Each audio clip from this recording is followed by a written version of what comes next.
আসসালামু আলাইকুম রহমতুল্লাহ। দর্শক শ্রোতা, আপনারা কেমন আছেন? আশা করি অনেক ভালো আছেন। তো দর্শক, আমরা আবারও চলে আসলাম তান্ত্রিক কবিরাজ নন্দলালের কাছে। ওনার একটা ভিডিও আগেও আমরা তুলছিলাম আমাদের চ্যানেলে।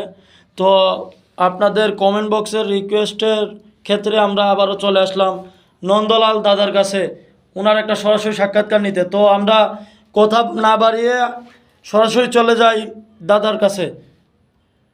তো দাদা আদাব। নমস্কার। তো দাদা, আমরা শুধু ঢাকা থেকে আসলাম। আগেও আপনার একটা ভিডিও আমাদের চ্যানেলে, ইউটিউব চ্যানেলে আমরা পোস্ট দিছিলাম। তো অনেক দর্শক শ্রোতা আপনার দ্বারা বলে উপকৃত হয়েছে এবং কমেন্ট বক্সে আপনাকে আরেকবার দেখতে চাইছে।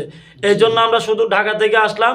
আপনার এই ঠিকানা ময়মনসিংহ, আপনার ঝিনাইগাতিতে চলে আসলাম আপনার এই সরাসরি একটা সাক্ষাৎকার নেওয়ার জন্য দর্শকের রিকোয়েস্টে। তো দাদা, আপনার পরিচয়টা যদি আপনার নিজে মুখে একটু বলতেন।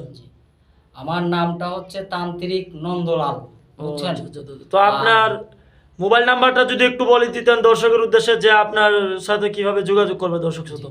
আমার মোবাইল নাম্বারটা হচ্ছে 01797455837। তো আমি আবারও বলে দিতেছি 01797455837। ও আচ্ছা। তো দাদা, আপনার সাথে যদি দর্শক শ্রোতা যোগাযোগ করতে চায়, আপনার ঠিকানাটা আপনার নিজ মুখেই বলে দেন।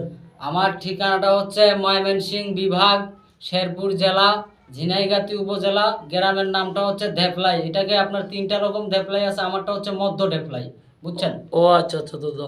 তো আপনি কি কি রোগের চিকিৎসা দিয়ে থাকেন দাদা, যদি একটু দর্শকের উদ্দেশ্যে বলতেন তাহলে একটু দর্শকের ক্ষেত্রে একটু ভালো হইতো দাদা।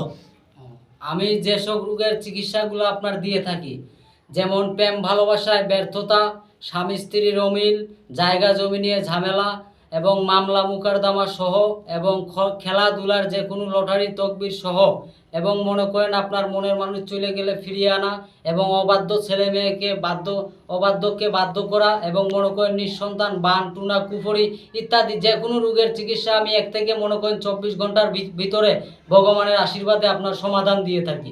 বুঝতে ও পারছেন? আচ্ছা দাদা। তো দাদা, আপনি যে এখানে আসন নিয়ে বসছেন, কোনো কাজ নিয়ে বসছেন নাকি দাদা? জি জি, আমি একটা কাজ নিয়ে বলছি। তো দর্শকের উদ্দেশ্যে যদি একটু দেখাইতে পারতেন। কারেন্ট চলে গেছে দাদা, দর্শকের উদ্দেশ্যে যদি একটু দেখাইতে পারতেন তাহলে কাজটা একটু ভালো হইতো আর কি। ও, আমি দেখাইতে পারবো, সমস্যা নাই। এর আগের সাক্ষাৎকারেও আমি আপনাদের কাজ দেখাইছি, এই সাক্ষাৎকারেও দেখাবো, সমস্যা নাই। তো আমি আজকে যার নামের প্রতি কাজটা নিয়ে বলছি, তার নাম হচ্ছে সাব্বির হোসেন এবং মেয়েটার নাম হচ্ছে পায়েল, বুঝছেন? আমি তাদের নামের প্রতি একটা কাজ নিয়ে বলছি, যে আপনাদের ইউটিউব থেকে এই নাম্বারটা নিয়ে আমাকে ফোন দেওয়াতে কাজটা নিয়ে বলছি। আর আপনাদেরও ভাগ্য তকবির ভালো যে আপনারাও এসে হাজির হয়ে গেছেন। সমস্যা নাই, আমি আপনাদের কাজটা দেখাই। আচ্ছা দাদা, একটু কাজটা দেখান দর্শকের উদ্দেশ্যে। আমি দেখাই। তো দর্শক শ্রোতা, উনি কাজটা করতেছে, আমরা দেখতে পারবো, আপনারাও সরাসরি দেখেন উনি কিভাবে কাজ করে থাকেন। দেখান দাদা। মেরিবন সাগাতি করি চলছিরে বন্ধ করি পায়েলের নামের প্রতি